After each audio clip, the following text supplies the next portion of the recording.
It's time and we get into the turkey. Just fat as hell eating all the beef jerky. Why are you on Discord? Aren't you like 30? On Twitter hitting up e-girls getting flirty. Half your age and a bigger than you'll ever be. More subs on my second channel than you'll ever see. More subs on my second channel than you'll ever eat. Money growing longer than your penis that you never see. You want some advice? Well, here's my tip. Dog, if I was you, I'd probably end my whole shit. Dog, if I was you, lose a weight and go lift. Do a couple push-ups and lose those tits. You're a loser and a creep, that's 2 out of 3. Glowy ass shoes on my motherfucking feet. I'ma hit Tippy with a 2-2-3. Leave his ass dead in the motherfucking street. I see them making fun of you on Kiwi farms. They're talking about how much of a freak you are. And I'd honestly feel bad, and I'd offer you my pity, but I'm busy out here buying me a sleek new car. You just stay away from the goth mommies. Shoot you in the head like COD zombies. Boy, you old as fuck like Rob Zombie. Trying to give Kevels that slop topping. I'm with Bobby, I roll up a stogie. I ash it on Tipster and tell him to blow me. You trying to eat burgers, especially Zoe. You said you was leaving, you better get going. Gonna deactivate, cry like a bitch. Buddha heart under you, throwing a fit. Bitch, I'm dark, but I'm getting it lit. Bring up my DMs, I don't give a shit. Some count stuck like you in a tub. Trying to get bitches to give you a tug. All in their DMs like, give me a hug. Gain more weight than you gain new subs. Honestly, Tipster, fuck you. Hannah Animal, she a slut too. Tryna fuck Jalen? Yuck, dude. No IRL lady's gonna touch you. Are you 35 and still beefing with kids? Need to lay off the Oreos, word up to Nick. Before we wrap up, got a question real quick. Why do all the hot ones not like dick? I see them making fun of you on Kiwi farms. They're talking about how much of a creep you are. And you're such a fat loser that no girl would wanna touch you, even if she's on the ground and needs that CPR. I just put Tipster in a king-size casket. Triple XL. You're like H3, but without the money. Your channel's dead, I find it funny. Shout out to Chris, but I love Sunny.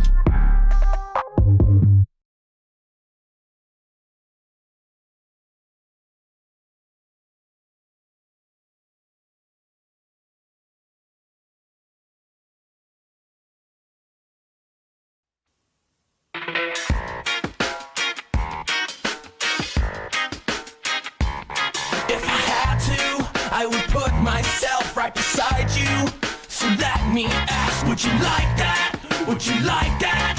And I don't mind if you say this love is the last time. So now I'll ask, do you like that? Do you like that? No! Something's getting in the way. Something's just about to break. I will try to find my place in the diary of James. So tell me how it should be.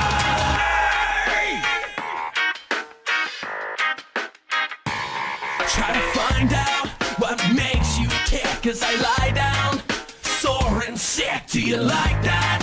Do you like that? There's a fine line between love and hate, and I don't mind. Just let me say that I like that.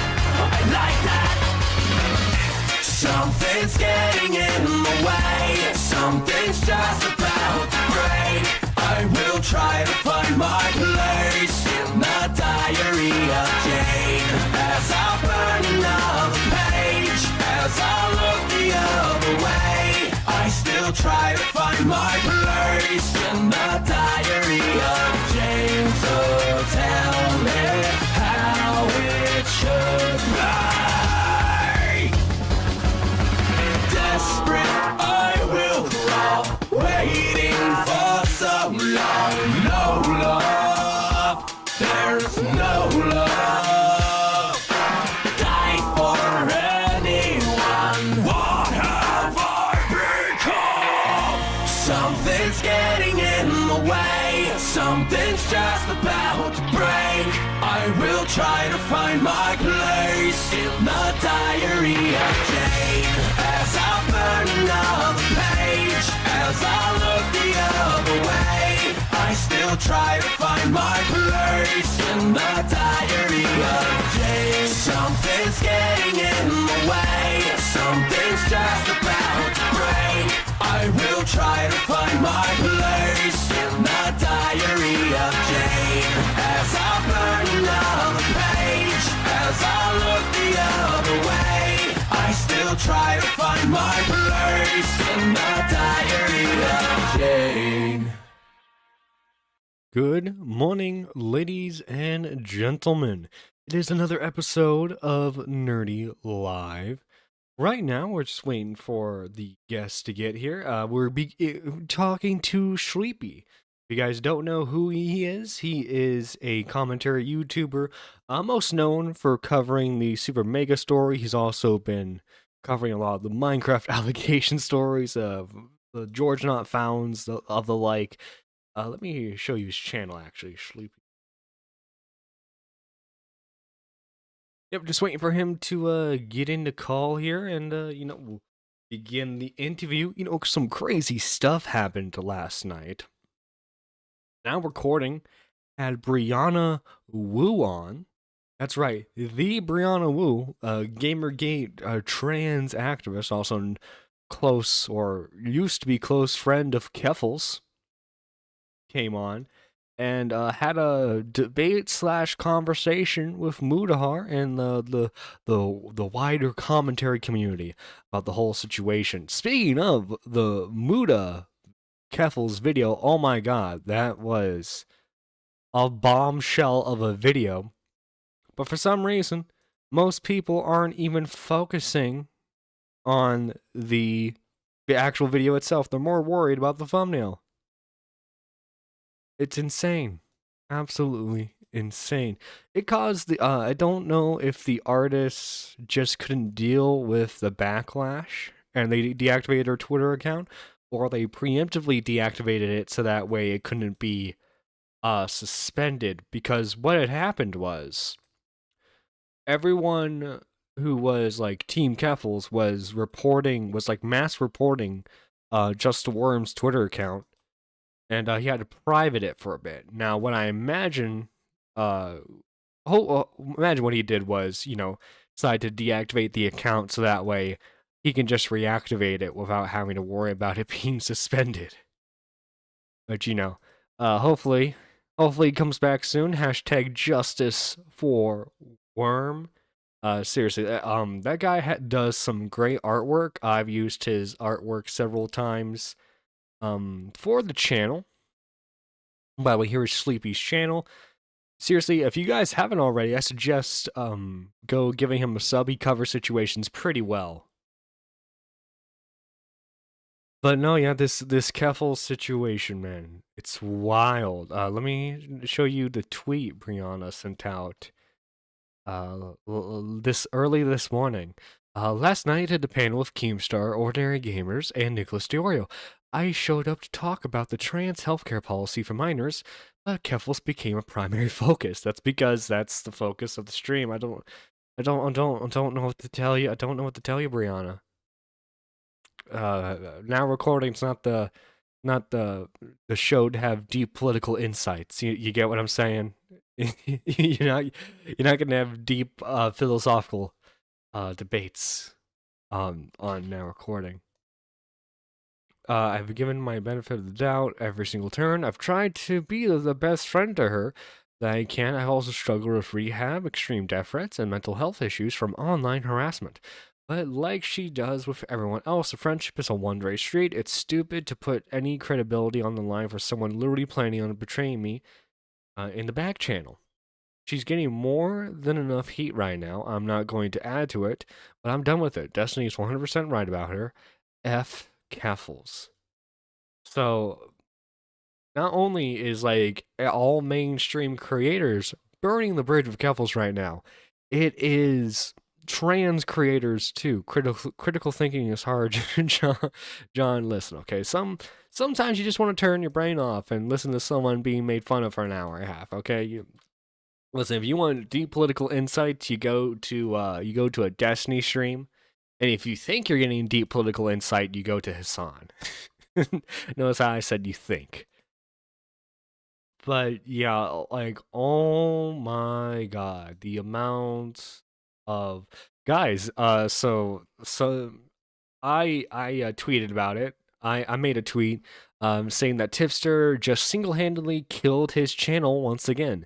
His videos do not show up when you type his name on YouTube. Honestly, his best chance is to get a new channel and start over. Because this is like the fourth time. This is the fourth time this man's like mass wiped all of his videos saying that he's going to move on from commentary. And I guarantee you in the next couple of months, or heck, even weeks, he's going to wait for the heat to die down. Then he'll mass re-upload all of his videos, right? He'll mass re-upload all of his videos. And then he'll continue on like business as usual. But guys, let's not forget, like, doing that to your channel severely hurts your chances in the algorithm. Honestly, like, what Tipster should do is, I think he still has a Discord server. I think he still does. What he just needs to do is, like, he needs to, like, hey guys, you know, we're gonna be starting over on a new channel, and then, like, have, like, anyone who wants to follow over from there, right? And then, you know, just because, you know, new channel, well, let's be generous and say new channel, he gets like 10 concurrent viewers. I'm sure he'll still have like Streamlabs or Stream Element links, you know, where he can get donos. You know, he if he makes a fresh start, I could see him like mildly making it. But I do want to show off Omegle. I'm sorry. Be gone. How you pronounce the name? Okay, the British squid guy.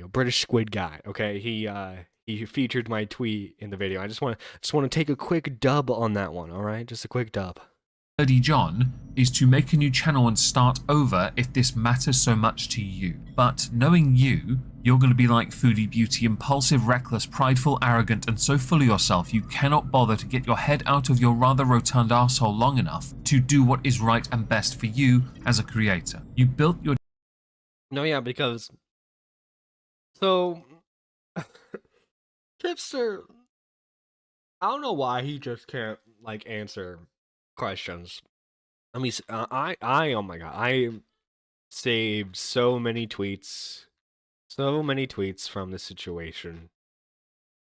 And where is the here we go. Here's a hypothetical that the leaker of like all the Keffel stuff had asked him. It goes, I wish you would ditch Keffels.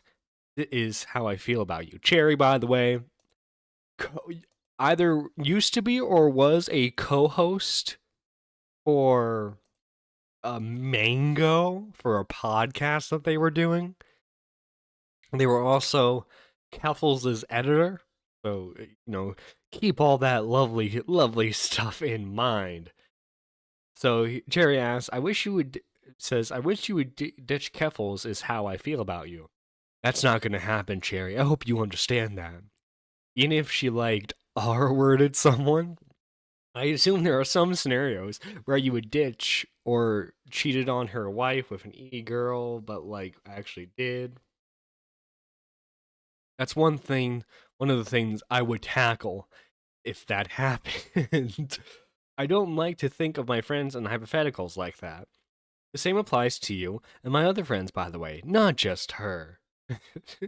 So his response to if Keffels decided to R-word someone. It's like, you know, I tackled that. I tackled that depending on the scenario, right? I mean, like, was it justified? Was it justified?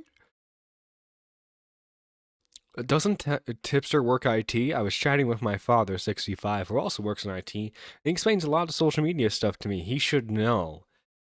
That's...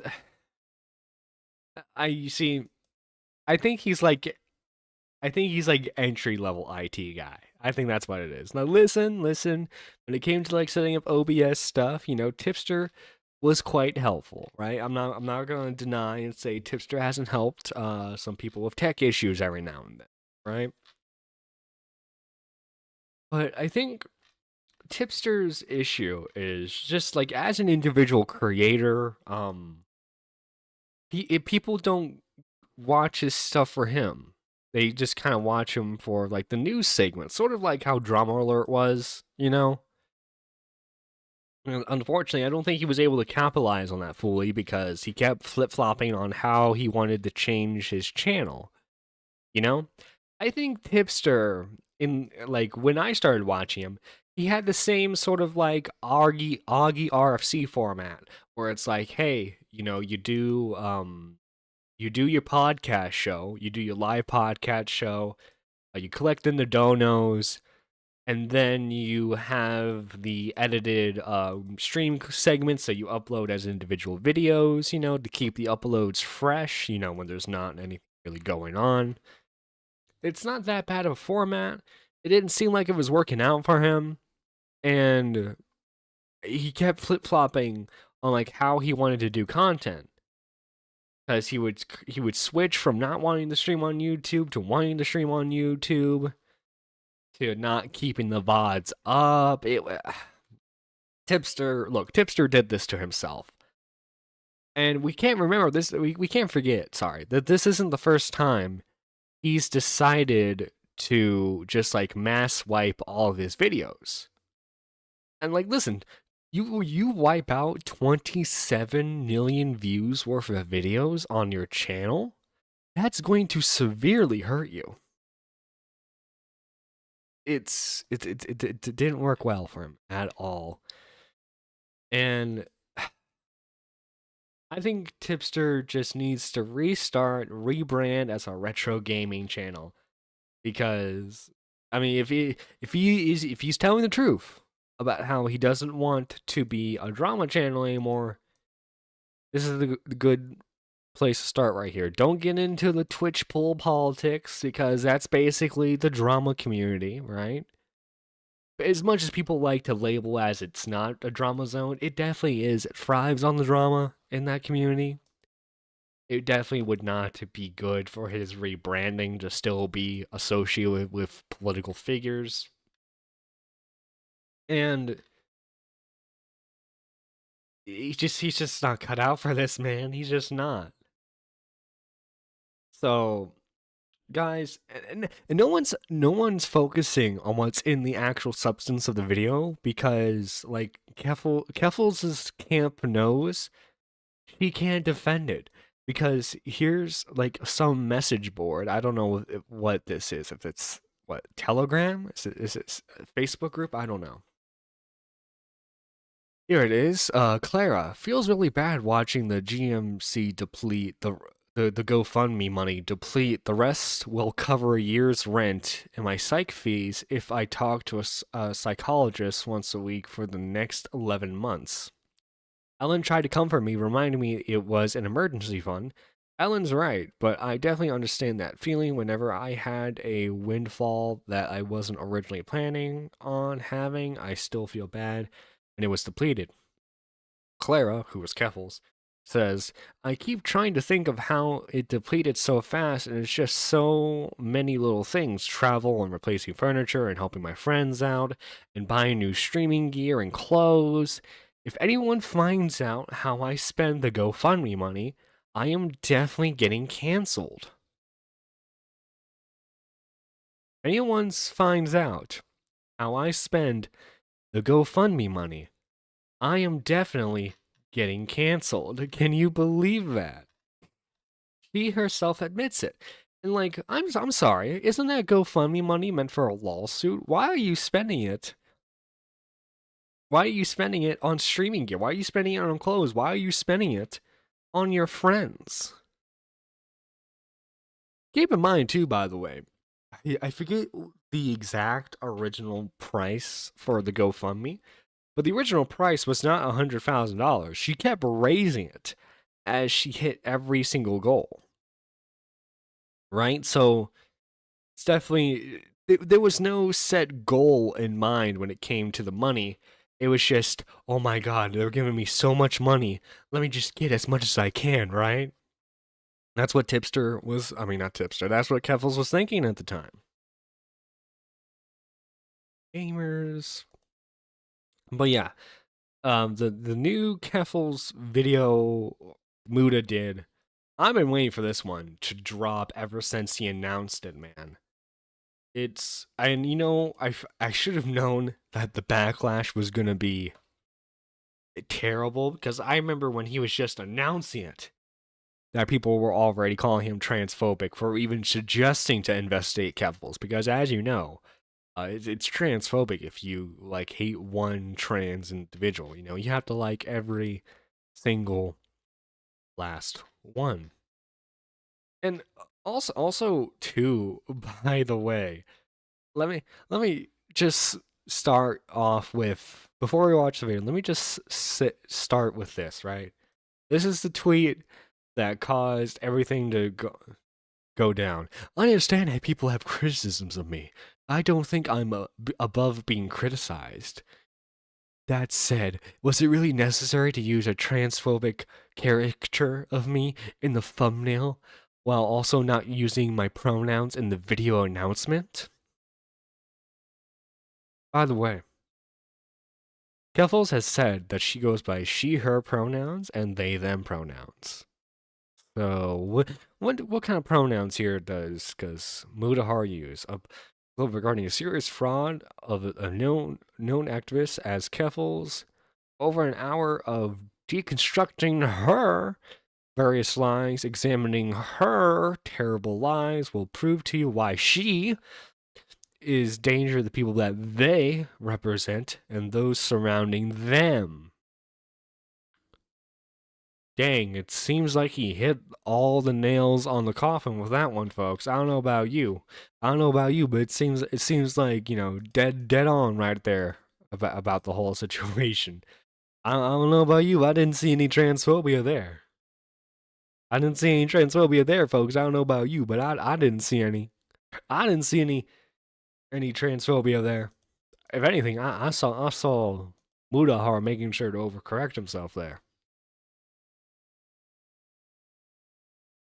The following video contains references to mature elements and controversial topics. Nothing shown in this video is endorsed by us unless explicitly stated. Viewer discretion is advised. By the way, banger video, by the way. If you haven't seen this yet, like if you haven't seen like this by yourself as an individual, go check it out because it's an amazing video. And obviously, you know, we're going to be pausing like every 5 seconds to do this. All right. Oh, also, we're getting a Shaleepy update. He's messaging me. Keffels use trans to hide, which makes the community look bad. It's not that big, so good overlook. Yeah. Well, the problem is, right? The problem is that Keffels paints herself as like the MLK of trans people. Right? So like she herself has said a good chunk of times that she wants to like paint herself as a martyr. And that, you know, any strike against her, you know, helps the trans community. This absolutely hurts the trans community, as you'll soon find out with the video and all the evidence, because it's not just the GoFundMe stuff that Mudahar goes over. Mudahar crosses his T's and dots his I, and if he makes a mistake, he's very quick to update people on those said mistakes. So I don't think Muda would intentionally lie in this video. It's a leap of faith we're taking here, granted, but Muda does work. He does his work. If anyone ever finds out about how I spent the GoFundMe, I am definitely getting canceled. Hello. Boom! Right there. Right there. Right there. Boom. Case closed on that. Muda absolutely destroyed her there. Absolutely. And Sleepy will be joining us soon, so that way we can conduct the actual interview. I can't wait for that. But yeah, like Keffels has just absolutely destroyed her online reputation, and the fact that Tipster is being a little weasel about this whole thing.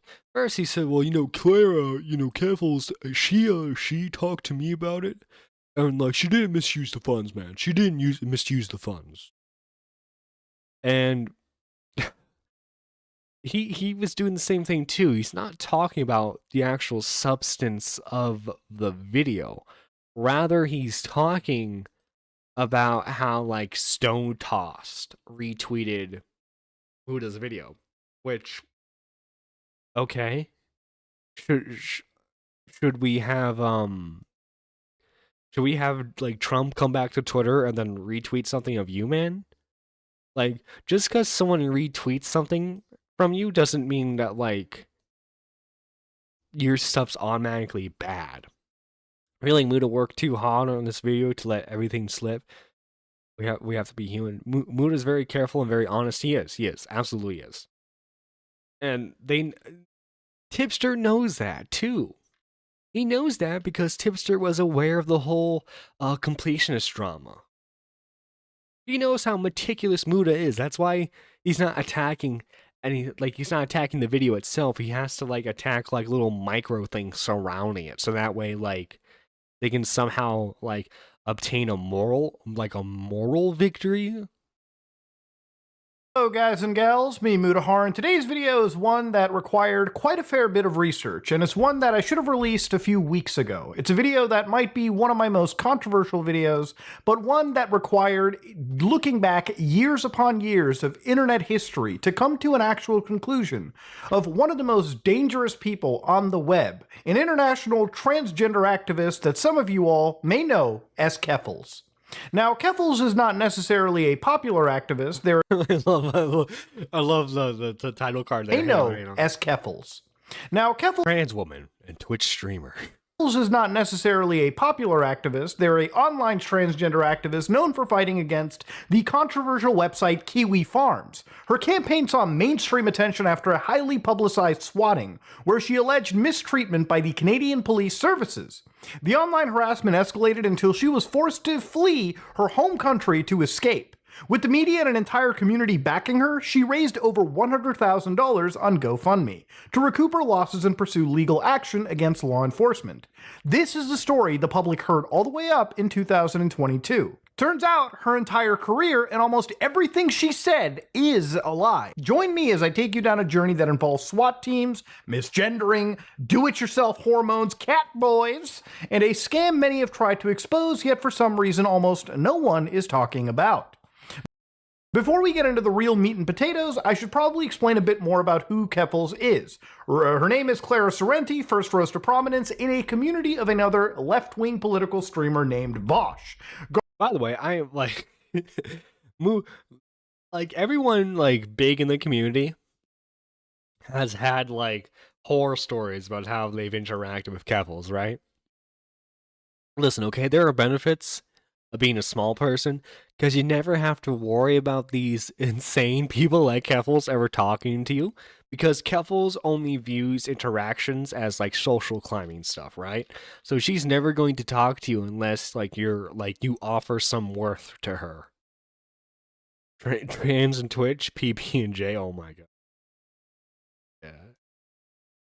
Garnering a following by posting memes on Twitter. With this notoriety, she began streaming video games on Twitch in March of 2020. Her focus shifted to politics later that year after a wave of anti-trans legislation swept through the United States.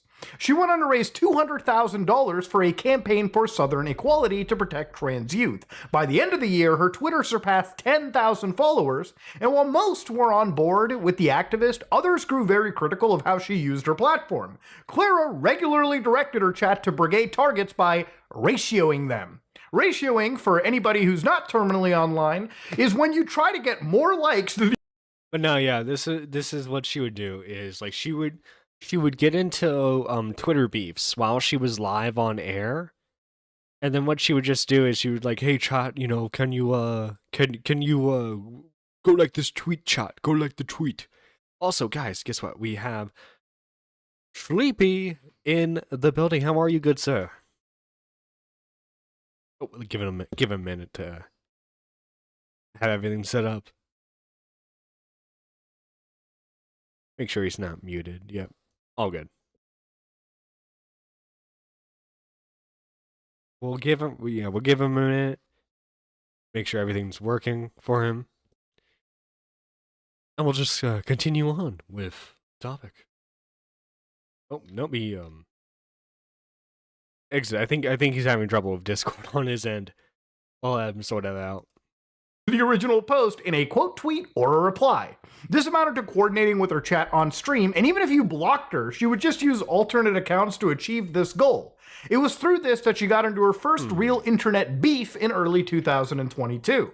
On March 22nd, 2022, Clara had a spat with online. I'm gonna try something real quick. Maybe this will work. I just call him.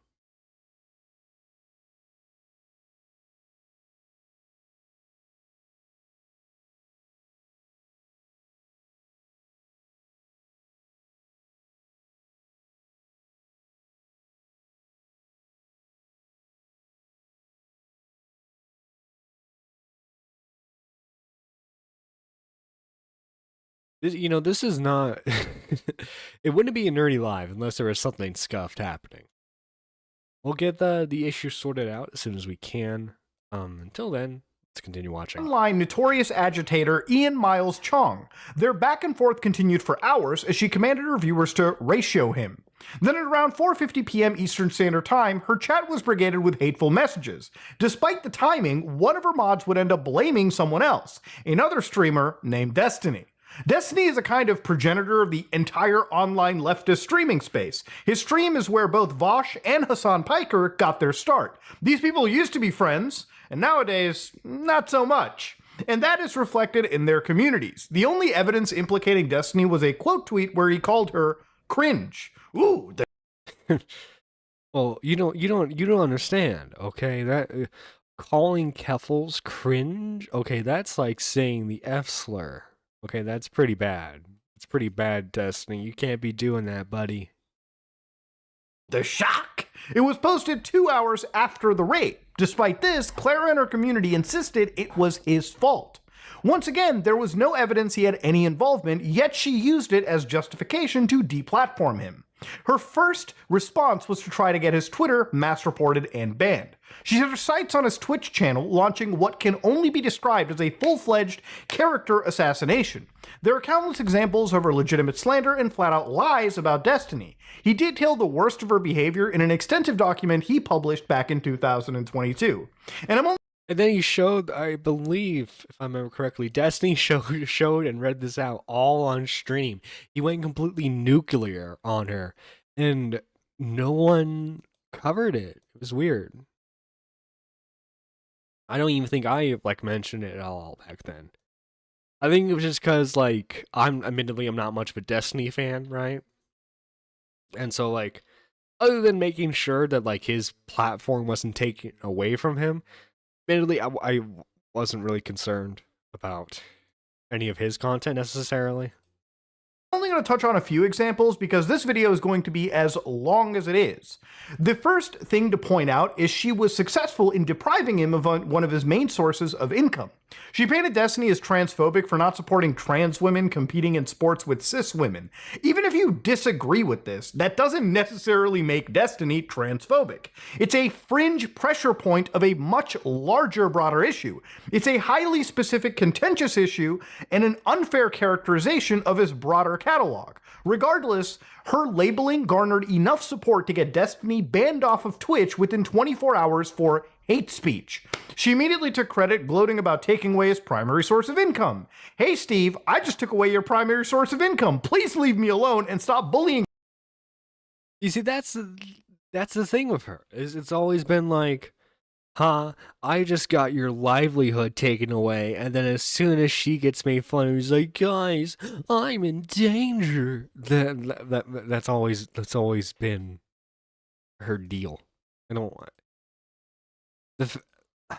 It's just so annoying when you get cry bullies like that who poke the bear, and then when the bear responds and why is the bear ripping me apart? I don't understand. I ain't done nothing wrong. Trans people for content. He picked a fight with me, he got banned, I won. This behavior was not only encouraged, but rewarded with 30,000 new followers that week. An important thing to remember is that if you're banned off Twitch, you cannot appear on the site at all. For the longest time, you couldn't even show his face on screen without getting in trouble. Now that he couldn't defend himself, she spread even more blatant falsehoods. The same day, she baselessly accused Destiny of stealthing. Hey, I mean, I kind of get it. Because they were trying to like circumvent, because like with YouTube, you can't like let's say my channel gets banned tomorrow. I can no longer create Pokey Alguai, yeah. I like if my channel for some reason got banned tomorrow, I myself cannot create a YouTube channel anymore. However, if I had like let's say Squatchin, right? If I had Squatchin make me a YouTube channel and I appeared on it, right? Because technically it's not owned by me, there's no ban evasion going on there. And by the way, hello, Sleepy. Are you with us today? Okay, sorry. My audio was like fucked. I was hearing it through like some other speaker. Yeah, go for it. Okay, there we go. All right. Ladies and gentlemen, joining me today is arguably the commentary channel with the best jawline. It is Sleepy. How you doing true. today? Doing good. I have to apologize. I'm like fucking 30 minutes late here. It's crazy. Oh, no, it's completely fine, man. I get it. So what are you guys going over on stream right now? Oh, so we were just going over some of the Keffel stuff that was going down the past couple of days. That stuff's been fantastic, dude. Great tweet bait. Oh my god, it really has been. I mean, it's probably at like I got like 12K interactions off like one tweet. Just because I said Tipster's like channel is dying. That's so real. Well, it's like I don't know how familiar you are with Tipster, but that guy just like shoots his channel like every 6 months by mass deleting all of his videos, and he's like, guys, why can't I grow? Why do I lose 1,000 subs a day? I know that Nick Diorio was talking about how if you look up Tipster, you don't get his channel as a result. You don't. Actually, let's do that live on chat right now. Hang on. Okay, guys, ready? We're gonna look up the Tipster. This is the real test. Tipster spirals after Keffel's hit piece. But where's his channel though? Scroll down. That's tough. Oh, when your channel does not come up when your name is typed out, and all you get is hating videos or commentary videos against you, rough. No, it absolutely is. And the first time this happened, he was like, Team YouTube, why is this happening to me? And he knew full well why it was going down. Honestly, I'm willing to believe there's some delusion, you know? Well, I mean, to a certain degree, there's probably some delusion. Yeah. So anyway, what got you started making videos? Like, did you originally want to be like a gaming channel at first? I know a lot of times commentary channels, they want to do one thing and then they end up doing something else. So I definitely did post a lot of like gaming-ish content, but it was mainly like gaming commentary, like Leafy style. So I'd be playing like Black Ops 3 or Black Ops 4, and then I'd post that gameplay alongside whatever commentary I was doing at the time. But yeah, I think Leafy was like the real example of like a YouTuber that could do it every day, and that like kind of made it accessible for other content creators to do it. Like you saw his setup, it was so easy, so scuffed, but people still liked it. Like I liked it. So I figured if he can do it, why could I not? Right. No. And I mean, that's why like everyone wanted to be a Leafy clone back then, was because all you had to do was just like have like a basic like recording setup for like gameplay, have it like a somewhat decent computer to run like Counter-Strike gameplay, and bam, there you go. Money made. I mean, heck, he didn't even use Counter-Strike half the time. It would be like Overwatch footage that he got from like his Xbox. Yeah, and you would notice like a lot of kids that couldn't afford a computer where they could run like Steam games, they would just start playing Roblox and use Roblox footage. Oh yeah. Oh, that's when we got the Roblox commentary channels that lovely people like Natty Forsyth came from. Yeah, lovely people. 100% endorsed by Tipster too, by the way. Oh, gee, This- there's a it lot all of things he endorses. it all comes circling back around. Now, So, yeah, go for it. so I did want to ask you. So, did Tom approach you to make the music video? So that story is actually kind of funny. I technically approached him first. I remember him and Nick were on a stream like a while ago, and the stream was going well, but they were having call-ins, and they had like 4 or 5 call-ins in a row that were like just not like good. Like they were having trouble kind of getting the callers to say things that would help them engage with it. It's kind of like when you have a caller that just they're kind of fanning out a bit. They're not really engaging, and Yeah. so they were having trouble keeping the stream like interesting, I guess. And so I was like, okay, I'll jump in. I'll try to, spice it up. And so I came in with this idea, and I was like, Nick, I have an idea for you, okay? I'm going to film a documentary of you losing weight and getting prepared to box flamenco. And like it'll be a whole process of filming every single aspect, you signing the contract, you getting in the gym, you losing the weight, and then like on the night of the fight, you going and beating his ass. Like it was a really cool idea. And obviously the big hold back on it was that flamenco would never sign up for anything like that.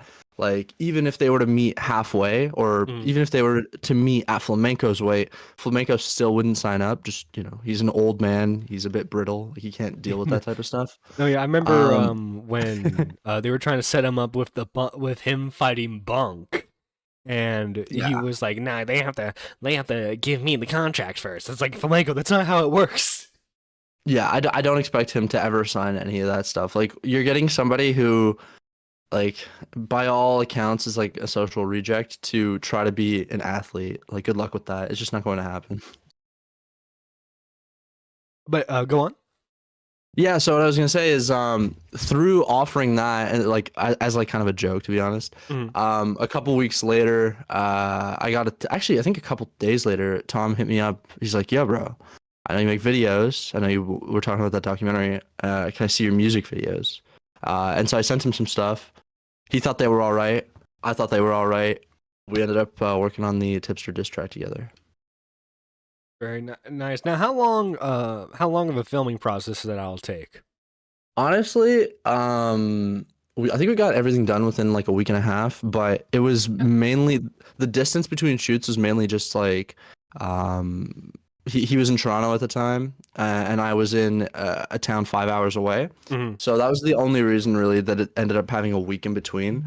I'd say when I think about it, we got it done in 3 days, like 3 shooting days, and then the editing process was, I don't know, probably about a couple weeks. Okay. And so, I know recently you've been covering a lot of the Super Mega stuff. And Yeah, like for sure. one thing that that's always boggled my mind is like Ethan, for example. Ethan is online. He's been like ever since the fall, he's been highly critical of his former friend Nick is not green. He went on like Twitter tirades for days until his like account either got suspended or he deactivated it himself. Why do you think Ethan never made a video himself? And like he could have done like an interview. I think he knows style. better. I think he really knows better.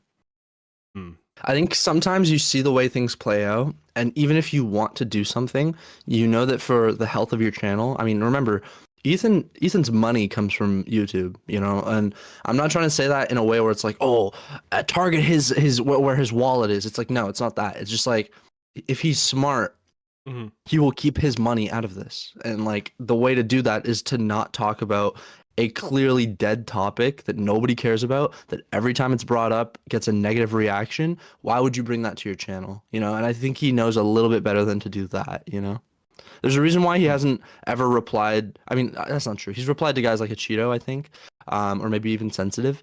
But there's a reason why you don't see him replying as often as maybe a commentary YouTuber would. Like us, if there's beef, like we're replying instantly, Oh yeah, but on the flip side too, though, like, do you think he has any input on his girlfriend making these videos, or do you think he's just like, whatever, babe, just go ahead, make your video, I'll support you no matter what? It's well, the input is definitely creative. I mean, he's editing these videos, I would imagine. Or at least has some say in what order like the information is released. But I think you have to remember, like, he's the type of guy who wears a t-shirt that says women don't owe you shit. Like, he thinks that he probably doesn't think that you need to communicate with your girlfriend. Just listen to her and let her do what she wants. Probably. Like I personally, if I was in a situation where I had a partner who did this sort of thing, and let's say I could overlook, the initial videos, if they came up to me and were like, yo, like, I'm gonna do another round of these videos, I'd probably tell them, hey, like, I'm just gonna be honest with you, it's not going to go well for you.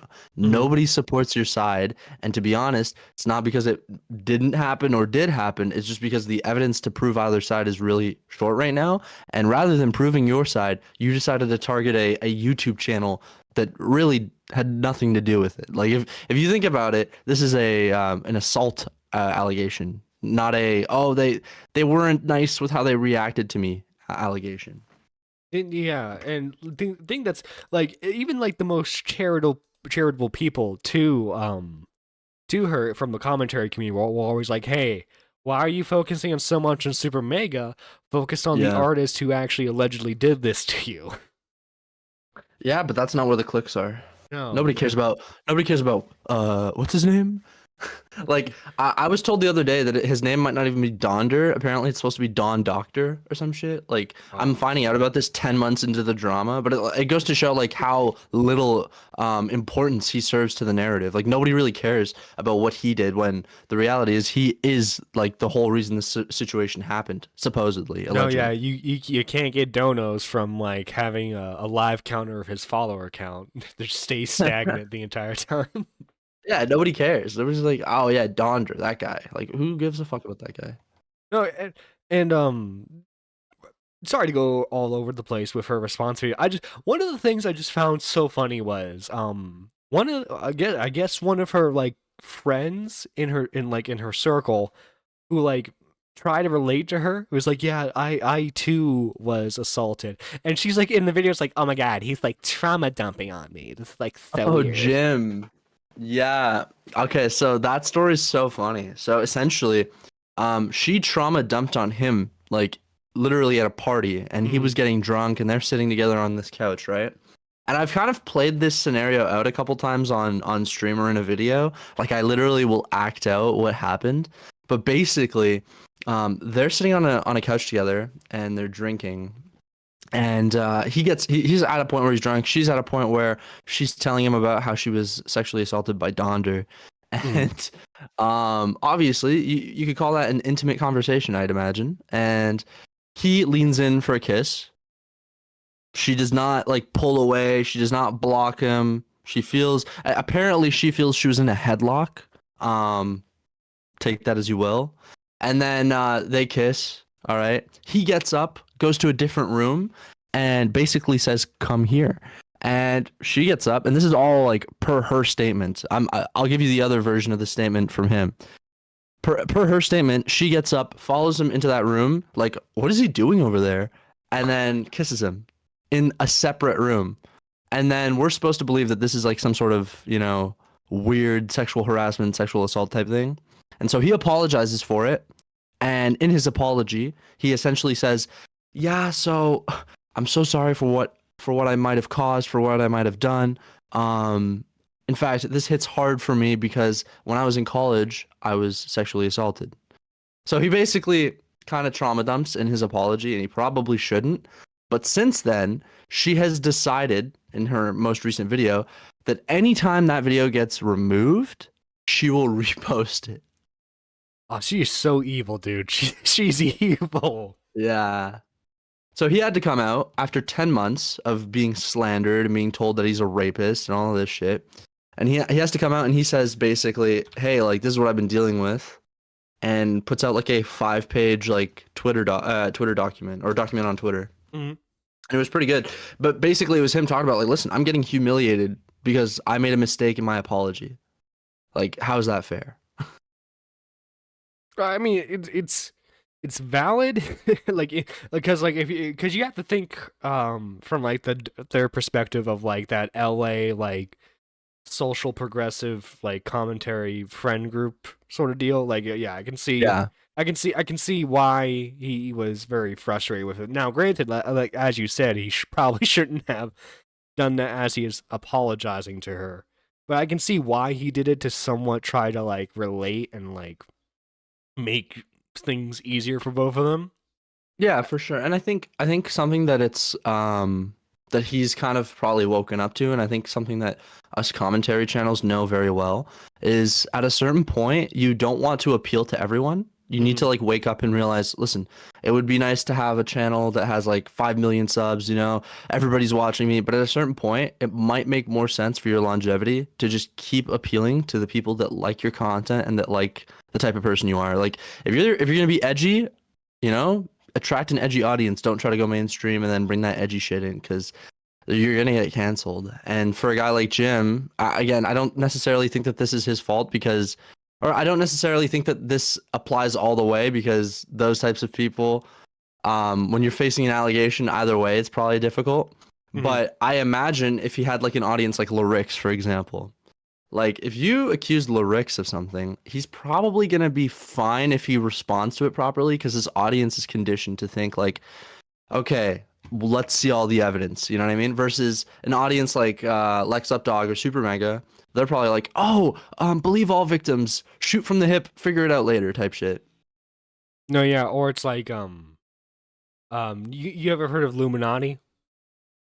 I'm vaguely familiar. I haven't jumped into it because she seems awful. No, yeah. So Illuminati's brand was she would uncover the truths of like big companies, scammers, and like other YouTubers too, right? So Yeah. her brand was integrity and honesty.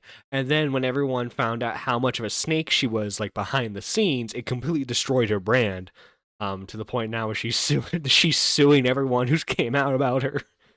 Yeah, that reminds me kind of like of how people felt about John Swan way back when. Oh yeah, but like imagine if like instead of that happening to John Swan when he was what like 100K, this happened to someone who was like in like the like million sub range. Yeah, Like, that's like it hurt them. that's a waste of money. Oh, absolutely. So which one has been more fun for you to cover?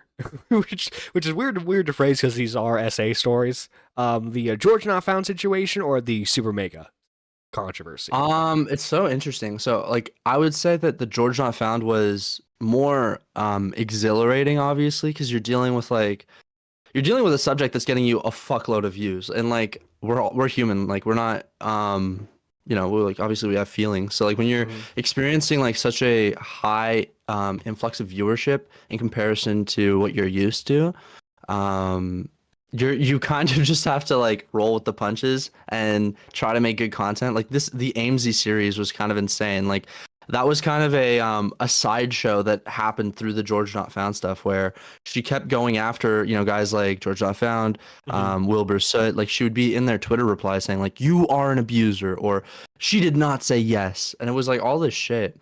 And I kept noticing it. It was getting to a point where I'm like, this AIMSy chick sucks. Like she is not cool. Like I don't know who's into this person. No one in that friend group seemed to be like all there. It's like all like people in like their late teens, early 20s, talking about how you don't understand. She was barely 18. Yeah, and it's like that's not an excuse. That's just like that's her being an adult. Yeah, I'm sorry if you guys didn't want to be in a situation where you're drinking with older people, don't go to parties. Yeah. And then to have that situation culminate for me personally into AIMSy like messaging me via Twitter DM, like that was kind of like the best thing that could have happened because it gave me like a free fucking nuke. I was like, all right, let's go. No, yeah. I even tried to interview her. Like I was like, hey, like I noticed you followed me because she couldn't DM me. I noticed you followed me. Would you like to have an interview to talk about like your recent comments on the situation? And she sent me this fucking novel where she's like, I'm not at all interested. And by the way, I think it's rude, yada yada. It's like, I'm brother, just gonna follow you anyway. I think she still follows me actually. Yeah, I'm seeing it on screen right now. Jesus. Well, to be fair, Dark Viper would say this only takes like 5 minutes to say. True. True. 5 minutes might be too much for Dark Viper. That guy, he like might have an auto type ready to go. Well, I mean, did you see he's got a girlfriend now? He's getting laid. Who knows? He might lay off on the online stuff for a bit. Listen, I can only imagine how long she'll last, you know? I don't know, like all the money in the world could not make me like that guy. He's so insufferable. Like listening to him speak about how high and mighty he is about certain topics. Well, what happens if she doesn't know how to play Among Us? Like, Ooh, have you thought about that? ooh. You know, Yeah, maybe she gets beat. Well, not only is she being kicked out, but I'm sure his sister who helped hook them up is being excommunicated too. Oh my God. Yeah. So Damn. back to the George Not Found situation a bit. One thing I have noticed is like obviously, YouTubers outside the commentary space are aware of like what the general group of commentary cover, especially when it comes to like big essay allegations like this. Especially Yeah. with like characters like George Not Found. But like even though they clearly have input that they want to say, they never like officially say anything in like video format, which is weird because like if you remember like back in the day 2016 2015, you would have like normal like gaming channels or like music channels with like Boy in the Band, right? They would make commentary-esque videos talking about Well, like Boy in the certain Band, subjects. I wouldn't say is like the standard for music content creators. You know what I mean? I Oh, felt he's like he definitely not. always had like, yeah, he always had like a political stance. He always kind of, even in his music, was trying to get political. Like, I wouldn't be surprised by him getting involved. I think like if you're referring to like guys like if you're talking about the commentary sphere, I guess you're maybe talking about like Sensitive Society and Cheeto and them. I find they're more focused on trying to have a broader appeal, maybe. Like they want to keep their uploads pretty consistent and not just focus on one subject, which is totally fine. Like there's nothing wrong with that. I understand why certain people wouldn't want to make their whole channel either like Sup Dog or Super Mega or all this shit. For me, I find like I really like the way Destiny kind of operates, where if he finds a topic that he's really interested in, he'll just like kind of knuckle down and just start like investigating it.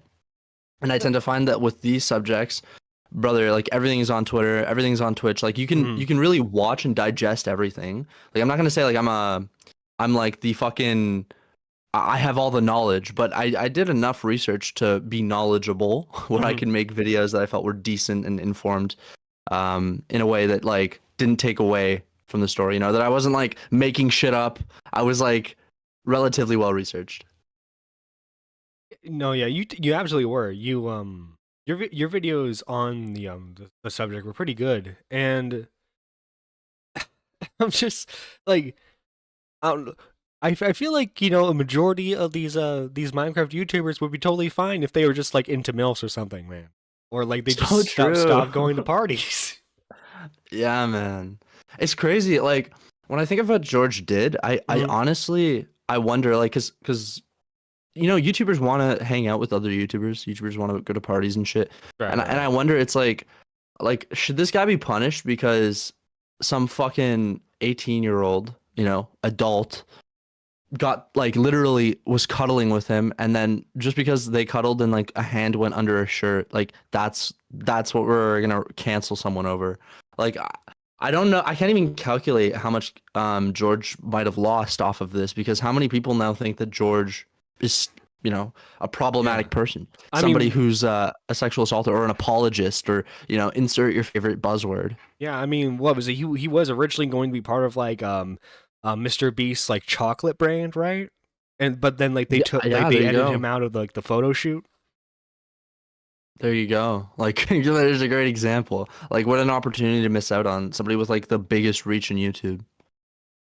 But like I could be wrong on this, but like I could have sworn like George probably stood by like Dream during all of his stuff. Like it's just weird to see Dream throw George under the bus so fast. Well, I think what I found was that Dream did throw him under the bus when it came to certain tweets, but when it came to helping George, he was definitely there with them because they do live together.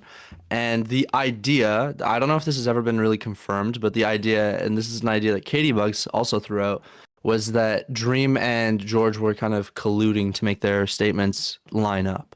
Which, whether or not that's true, we'll never really know. But I think that that would be a good indication that, like, while Dream definitely did attempt to make it so that the audience was like, oh, like I wash my hands of this, guys, this is bad. He still defended George. I think the biggest thing that you might have noticed was that through the Wilbur Soot situation with Shovel, that's where Dream really came out and was like, this is awful. You're a terrible person. I can't believe you did this. This is not an apology, Wilbur. You know what I mean? Like, I No, feel like yeah. over Wilbur's situation, he definitely cooked a little too hard. And when you look at not Destiny, when you look at Dream's like history, you kind of ask the question like, why would you go so hard on Wilbur Soot when you've been through similar situations, where people judged whether or not you did something prior to really knowing if you did something with any evidence. Mm-hmm. No, but like I like that. Wilbert's certain stuff was interesting because like Wilbert was trying to defend himself, but he was also like trying to be on like the whole like women let women speak out thing, where he's like, well, what was it? His words exactly, like, her feelings are valid, but like if you're Yeah. but if you're trying to prove that like you're innocent, then like what she's feeling is a lie. He shouldn't have like rode the fence. He should have been clear and explained himself. Like, listen, I dated this bitch. All right, now she's accusing me of shit. She's trying to get some clout off of me. Here's the reality: none of that shit happened. But the problem is, I think a lot of that shit did happen. I think Wilbur is far less innocent than George, and my content kind of reflected that because at the beginning I kind of defended him. I was like, listen, there's no evidence, and then I kept digging and I started noticing that like. I don't know if you remember, but like another content creator or another person came out against Wilbur, and they were like, "Yeah, Wilbur is exactly the type of person that Shovel is describing. Wilbur dated me behind the scenes and wouldn't let me be seen on camera. He would bite me. He would do all this shit. He would be emotionally distant." And then there's this other girl. I'm trying to remember her name. I want to say it's Nihachu. Mm-hmm. She, unprompted, like years ago, had conversations on stream where she was talking about, and Wilbur's in the room with her while having these combos. She's talking about how Wilbur leaves bruises on her arms, like genuinely says that. And so when I saw that, I was like, okay, we have 3 different people saying that there are bruises. All right. And one of them said that there are bruises months before any of the allegations were made. For me, that kind of, I don't want to say confirmed it, but it gave me enough pause to go, okay, maybe this guy isn't innocent, and maybe that's like something that we need to look at. Again, I'm not necessarily saying I've proven him guilty, but it gave me enough like to doubt. I'll put it that way. No, yeah, and I believe I also heard something about even his mom confirmed that like he had like a biting fixation when he was young. So it's not even just like a sexual thing. Like he apparently. So that's like, something Shovel said. I've never apparently like I don't know if that was a text. I don't know what that was because I've never seen a message that was like from Wilbur Soot's mom saying, yeah, he's a biter. You know, I've never seen that. Okay. But I mean, let's if we take that at face value. It would be a weird thing to lie about, to be fair. No, yeah, it's a weird like just sort of like psychological pattern of behavior. maybe he has seeked therapy since, but it sounds like something that you need to talk to a therapist about if you just want to bite people all the time. Yeah, for real. I think like listen, I think there's like cute stuff you can do with your girlfriend and like. You know, if you want to bite your girlfriend or whatever the fuck, fine, go for it. But when it's to a point where allegedly your mother is warning people about it and like multiple people are saying that you're having, you know, bruising stay on them, you're getting to a point where it's like, is this biting or is this like some sort of like fetish that like, or I don't even want to call it a fetish or some sort of like cope that you have because you're mentally ill and like you just bite people and suck on their arms and shit. Right. And like, but like, I think even prior to the allegations, I think Wilbert's been uploading Oh, really? I would Wilbur. love to see that. I find that I don't know if he has. Oh yeah, because I checked out his channel and like, yeah, it was like a music video from like a year ago that was up before the drama started. Yeah, yeah. I don't think. Yeah, I was gonna say like if he had come back, that'd be crazy. I feel like all of us would have covered that. Yeah, I don't know what he's gonna do. Like, I mean, I really feel like he's kind of. I don't want to say missed the window to respond, but it's like it's very late. I remember when he was first dealing with the situation. Some small commentary channels that I kind of knew about. Like I don't know if you're familiar with CB2. oh no, yeah, I know CB2. I've interviewed him too before. Oh, nice. So I'm like, I don't want to say like I'm friends with him because like I've not spoken to him like voice wise, anyways. But I do know that him and like a couple of other people somehow got a hold of like Wilbur Soot's like stepsister and or maybe cousin. It was either stepsister or cousin, and basically, bro, like within their family, you had people that, again, I don't want to go too far with this, but you had people within their family that were kind of like turning and like saying stuff. And this cousin person allegedly was like leaking texts to CB2. Jesus Like, Christ. You know how insane that is? Like, it's kind of why when I think about why Wilbur Soot kind of took a step back, maybe he was just trying to like run some OPSEC first, make sure that all of his fucking leaks are like, you know, plugged, and then talk about it, because this is a pretty fucking like difficult allegation to deal with, because it's not like a sexual thing, it's more of just like an abuse thing where you're hurting someone. And so to address that, but like have people that could refute your story, maybe that's kind of why he's taking his step back here. Alternatively, I could totally like give him another year, and I can totally see him pulling like a mini lad and just like forgetting about the whole situation, just continue to upload and run his channel into the ground. Or, Yeah, but that never works. That's the problem. no, it really doesn't. Like not when you're not when it's this level. Like, and also if you look up if you want to look this up, look up Wilbur Soot support squad. Oh god, support squad. Yeah, you'll see a bunch of like edits from fucking like children, bro. Oh god, here we go. The YouTube shorts. Yeah, bro, it's insane. Actually, click that poorly aged clip. I think that's like an interesting thing to watch. You'll kind of. How awful I am to you. To me? Yeah. So this is Who's Nia biting Nihichu. me? Yeah. Are you just She's always biting me. screaming? I can't hear you over the Hoover. What'd you say? Actually, Will bites me sometimes, and I get so many bruises all the time from him biting me. I thought you were saying that you bite people. No, Will bites me. Tell them about. Oh, so this You is know like what I mean? months before even the first allegation came out. Okay. Yeah, and it's like once you see this clip, once you see that other chick come out, you start to go, like it's really hard to defend you, buddy. You know what I mean? Especially if you're not going to give me, especially if you're not going to explain anything, if you're not going to come out and give your side of the story, and you're going to make me deal with everything. It's like, how much do you expect guys like me, guys like Lyrics, to defend you? Like, we can only do what we can, and it's not like our goal is to defend you. Our goal is to tell the story, and if the story adapts to a place where I see a clip from Nihichu and I'm thinking, oh shit, this like recontextualized the story, like I need to explain it now, then I'm no longer in a point where I'm defending you in the story. I'm now, if anything, kind of exposing you in the story, exposing a clip that kind of shows, you know, your past. Yeah, well, like another issue too is like, and this has always been my issues with when it comes to like essay stories. It's like the police are never involved, and then when you point out to the person that maybe they should contact the police, it's always like, well, the police don't do anything, so we shouldn't tell them. But yeah, it's tough because like with the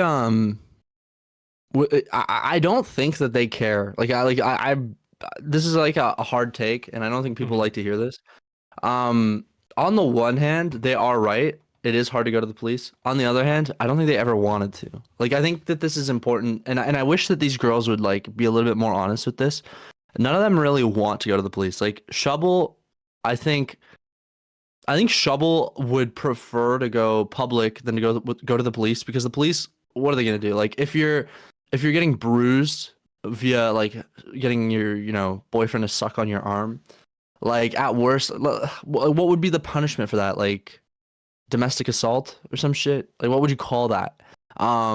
Let's say the guy gets a year in prison. What's worse? He gets a year in prison or he gets canceled online, can't make any money. Like I'll be honest, in terms of like how difficult it is to achieve and the result that you're getting, I'd probably say just canceling him is way easier. And that's why you see these girls go that route. Not to mention the clout you can get off of it. Like I mean, I've shown it on my channel, but if you go to the social blade of Shovel or Bugs or any of these content creators that have like come out with a story, whether true or not, whether, you know, the details are aligned or not, they always do well. Like it's insane. And if you look at my views, it kind of makes sense, you know? Like anytime I talk about a story like this, it's like a lightning rod. Like everybody wants to take a look at it. No, yeah, because I think we're at the point in the internet where like everyone at least tries to act like they're above like petty dramas of sorts. You know, like back in the day, I'm not. like Drama Alert would cover like a COD gaming leagues calling each other gay and like saying that they wish cancer upon each other, right? But nowadays, That's where we got that N-word clip from. It's great. no, yeah, like all the Keemstar N-word clips, Jesus Christ, and but everyone's like, oh, well, this is a serious topic. We need to take this with the utmost brevity. And as they're like getting the popcorn out, so that way they can watch the crapshoot that's about to happen. Yeah, I'm just taking a look at Shovel's social blade here. I'll send this. Let me send you this link. Oh. Here you go. It is. Oh, Jesus Christ. Let's see, 1 million subs now. Pretty healthy views. You see that 33,000 sub gain? The one thing I'm noticing though is a negative 2 million video view. So I'm curious, like, what she took down. Like, was it anything? Do you think she might have had some stuff with like Wilbur in it? Ooh, yeah, maybe. You know what? That makes a lot of sense. Actually, that makes a lot of sense. Because I assume she was a streamer as they were dating, or like whatever she does for content, right? I assume they probably did some collaborative efforts. You know, I'll say this, man. She's been around a minute. I'm just like looking at her page right now. There's videos from 7-8 years ago. No, like, yeah, isn't she like early 20s, late not late 20s, early 30s? Yeah, she's 30. Yeah, I think she might be 33. I remember seeing her with the allegations like she has to be like 24. Nope. Yeah, well, it's kind of crazy. Like, and I don't want to be ageist because listen, we're all gonna get there. When I look at when I look at these people, I'm like always reminded like, fuck, we're getting old because she's 30. I look at what's her name, not Bugs. Like Bugs is actually the youngest of this situation. Lex is like 28. Like everybody's like getting close to hitting 30 or is already at 30. Like it used to be these situations happened to like people that were like 18 to 22 and like that was the hot drama, which if anything I guess kind of, you know, not to say the sexual assault cases are good drama, but you know it is content. It goes to show that like even in your like later years now on YouTube, it feels like you can still have a good career. You know, obviously you look at guys like Hassan or Destiny, which, you know, completely different in terms of like the respect that they get, but their age, I mean, they're both guys in their either early or mid 30s, and they're still trucking along, you know, creating content, getting more views and shit. And I think that's something that like maybe 10-15 years ago, I feel like content creators almost aged out of their niche or whatever the fuck. No, absolutely.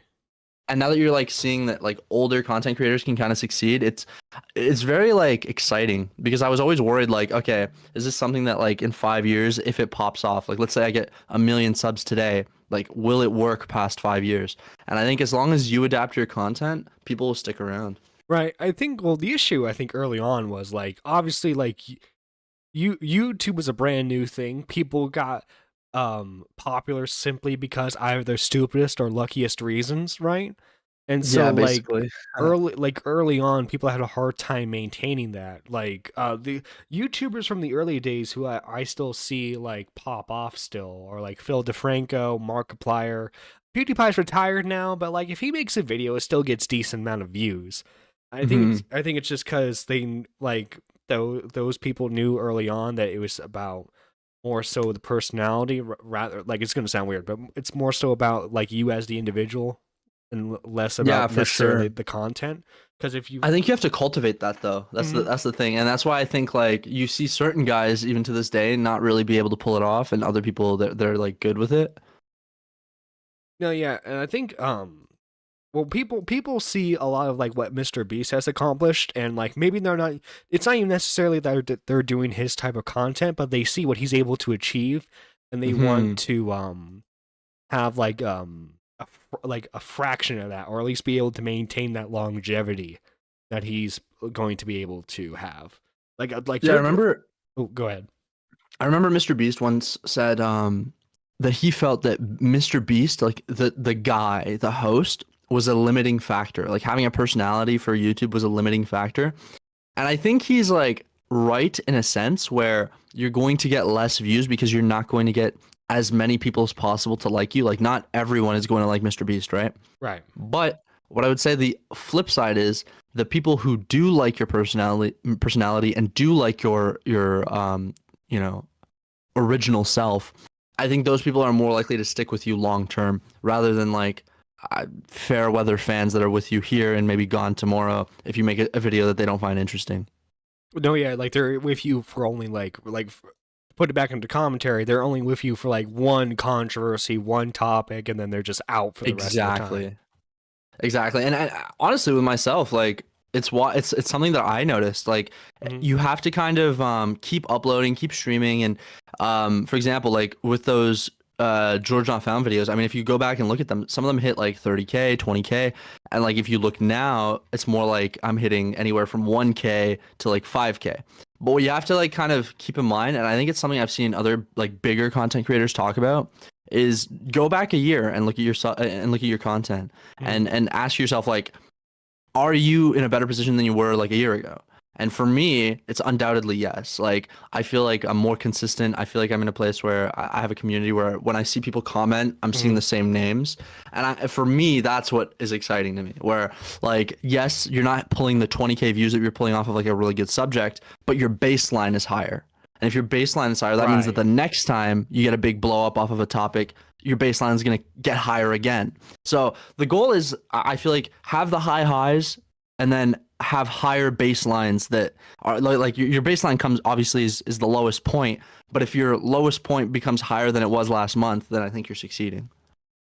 Yeah, absolutely. Because I think, especially with like people have gotten really popular off of like YouTube Shorts. Yeah, I will never do that. No, right. But like I will make a separate channel and then have it advertised to my main. But in terms of like making a like, I hate to do this, but like go take a look at Lieutenant Beast. Okay, I like him a lot. He's a good kid.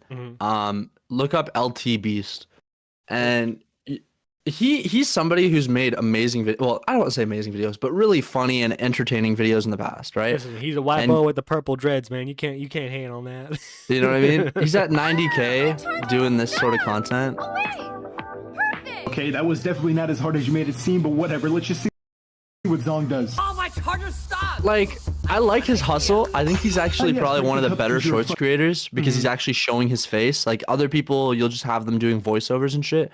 But he has videos that are good. Like if you go to his main channel, you'll see like he has a video called like the fat commentary channels or some shit. And like, oh, he took it down. Oh my god. No, I do. I think I remember that video. Brother, he had good content. Yeah, he had actually good content. And I mean, I get it. Listen, everybody wants to bridge out and stuff. I'd like it if he focused more on the video side instead of the shorts. But I guess everybody's got like their own thing that they're interested in. So maybe I'm projecting.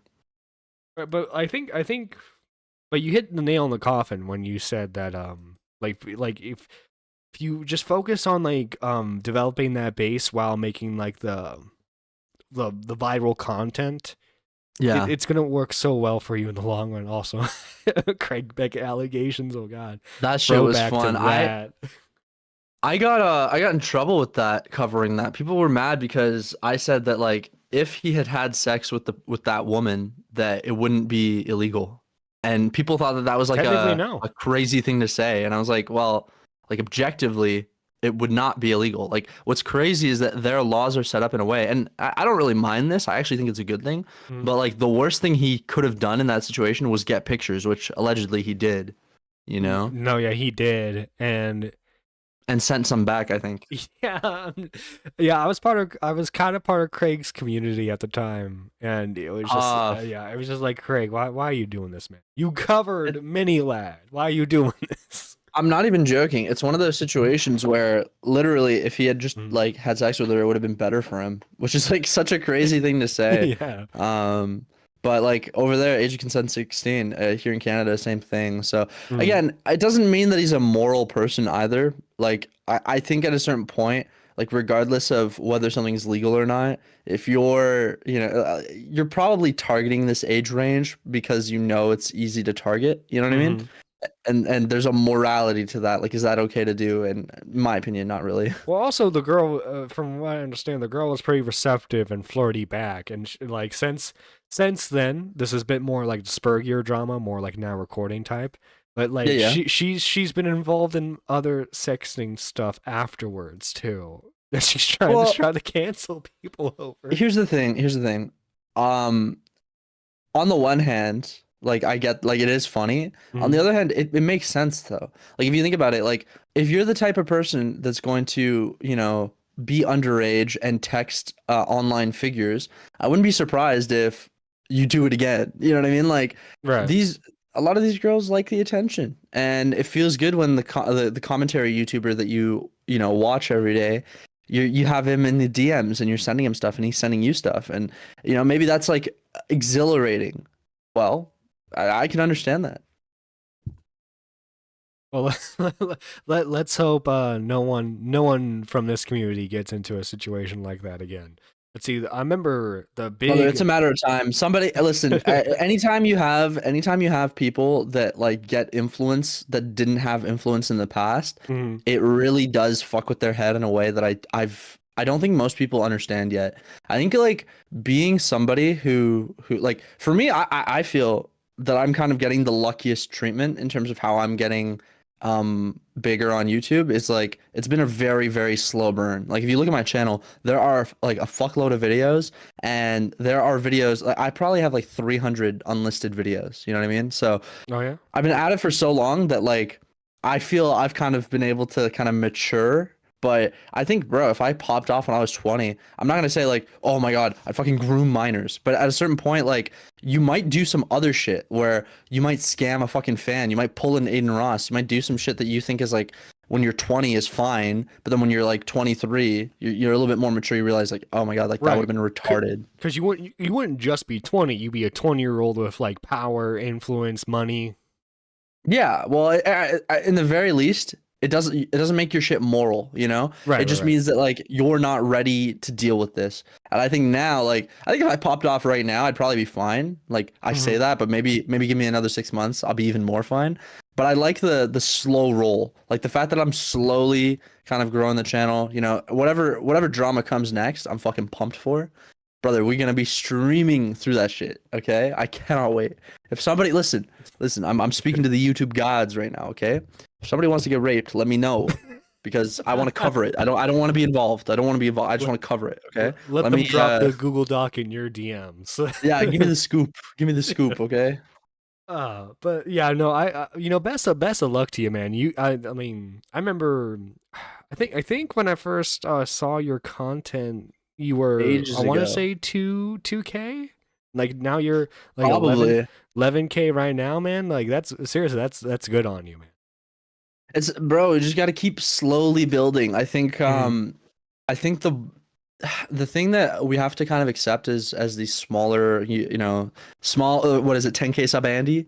I think you have to like accept that it's a bit of a grind, especially if you want to do daily content or streaming content, and just like slowly let it creep up, because eventually those like that baseline of 100 views, 100 views, or 300 views, 300 views, eventually it becomes 1K views, and then eventually it becomes 2K views, and eventually it becomes 10K views, and eventually you're paying your fucking rent. You know what I mean? And like eventually you can start like hiring people to put out more content, and it's like the amount of the scalability of YouTube is like really there, and it's obviously something that we all like to do. We all like to talk.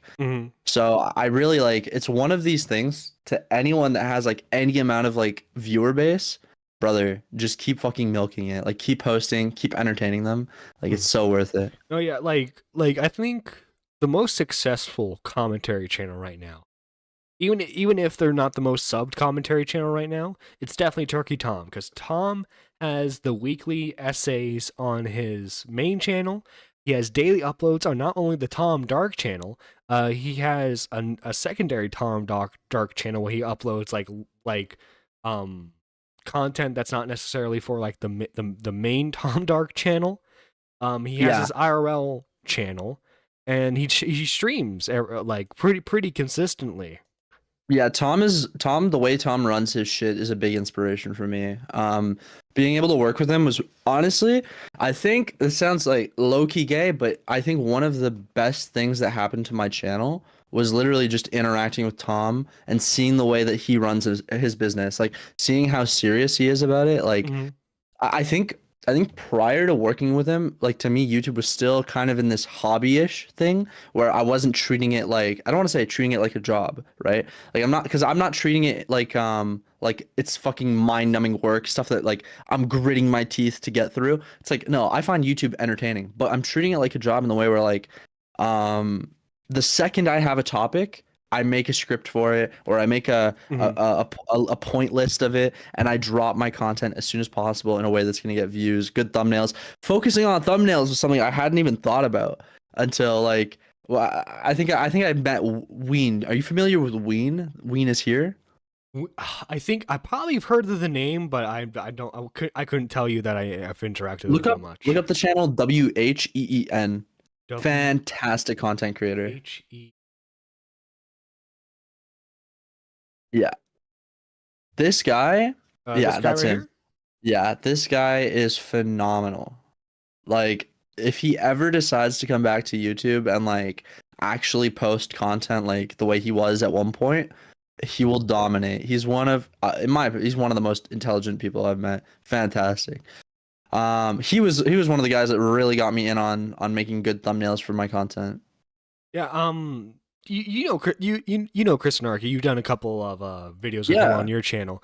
Chris is great. Yeah, I don't know who his current thumbnail artist is, but his current thumbnail artist does great stuff for his channel. It's very like Mr. Beast type. Yeah, let's look at that. I assume it's Confusing Opinion. Well, I know Confusing edits the video. Yeah, I figured he would be doing the thumbnails too. But yeah, the thumbnails are really good. I think that's what helped Chris a lot too. Is like, just like the eye-catching thumbnails that he's been doing a lot. For a while there, I mean, I'm still kind of flip-flop. Like, I think one critique I will say for myself is that I'm very not flippy floppy, but like I don't have consistency with thumbnails for very long. That's because I'm always trying like new stuff when it comes to making thumbnails. Like I think this one did okay, but yeah, like I'm always experimenting with the thumbnails, and I think if I were to critique myself, that's always been, I think that's a detriment, because like there's no consistency of how content. I think the move is to try to have like a relatively similar theme for like a month, and then switch it like have it month by month if you're gonna be somebody who switches it up.